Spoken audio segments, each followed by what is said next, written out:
నేనేమంటున్నా రామన్న మిమ్మల్ని అంటే,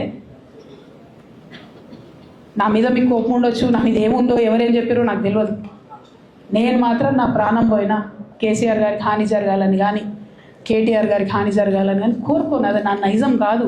ఆడపిల్లలకు అట్లా ఉండదు. ఆడపిల్లలు ఇల్లు బాగుండాలనుకుంటారు.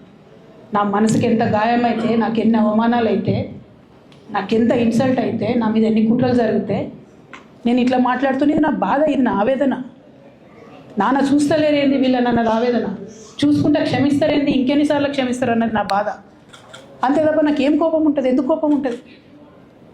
నాకు ఎన్ని జన్మల పుణ్యం ఉంటే కేసీఆర్ లాంటి తండ్రి దొరుకుతాడు? కోట్లలో ఒకరికి ఉండేటటువంటి తండ్రి నాకు దొరికిండు. ఆయన లేకపోతే నేను ఎవరు ప్రపంచానికి తెలుస్తుందా? నాకెందుకు అవసరం ఉంటుంది? నాకేం కోపం ఉంటుంది కేసీఆర్ గారి మీద? నాకు బీఆర్ఎస్ పార్టీ మీద ఎందుకు కోపం ఉంటుంది?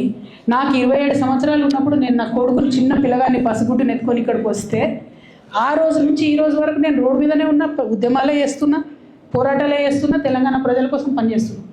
2014 నుంచి అధికారంలో ఉన్నప్పుడు కూడా నా ఇంటి దర్వాజాలు ఎప్పుడు తెలిసే ఉన్నాయి. ఇక్కడ ఉన్న మీడియా మిత్రులందరికీ తెలుసు. అధికారంలో ఉన్నా లేకున్నా నేను ఇట్లనే ఉన్నా. అధికారంలో ఉన్నప్పుడు నన్ను ఏమి సాగనీయకుండా నన్ను ప్రతిపక్ష ఎమ్మెల్యేని చూసినట్టు, ప్రతిపక్ష ఎంపీని చూసినట్టు చూసినా నేను ఇట్లనే ఉన్నా, ఓపెన్ మైండ్తోనే ఉన్నా.